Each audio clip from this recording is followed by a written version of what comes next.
சக்தி வருகின்ற நவம்பர் 18 கார்த்திகை 2ஆம் நாள் செவ்வாய்க்கிழமை இரவு 8 மணி அளவில் நம்ம சேலத்து மகமாயிக்கு கும்பப்படையில் பூஜை மிக சீரும் சிறப்புமாக நடைபெற இருக்கின்றது.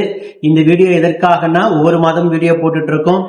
வீடியோ இன்ஸ்டாகிராம்ல, யூடியூப்ல, பேஸ்புக்ல நம்ம வீடியோ போட்டுட்டு தான் இருக்கோம். பூஜை எந்த நாள் எங்களுக்கு தெரியலன்னு ஒவ்வொரு பக்தர்களும் கேள்விக்கணை தொடுக்கிறதுனால ஒவ்வொரு மாதமும் இந்த நாட்கள்ல பூஜை நடைபெறுதுன்னு நம்ம மக்களுக்கு தகவல் கொடுத்துட்டு இருக்கிறோம்.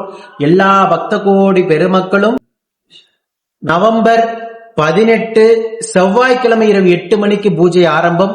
நவம்பர் 19 புதன்கிழமை இரவு 9 மணி வரையும் கும்பப்படையில் பிரசாதம் விநியோகம் வழங்கப்படும்.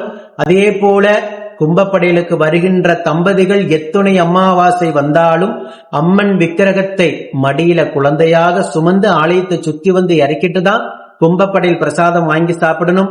அதே போல 3 அமாவாசை தொடர்ந்து தொட்டுல கட்டிட்டு கும்பப்படையில் பிரசாதம் வாங்கி சாப்பிடணும். அதே போல மஞ்சள் துணியில ₹1 நாணயத்தை முடிஞ்சு ஆலயத்துக்குள்ள நுழையும் போதே சூளத்துல கட்டிக்கங்க. எந்த வேண்டுதலா இருந்தாலும் ₹1 நாணயத்திலேயே அம்மா முடிச்சு கொடுத்து தீர்வையும் வரத்தையும் தருவாங்க. ஓம் சக்தி பராசக்தி.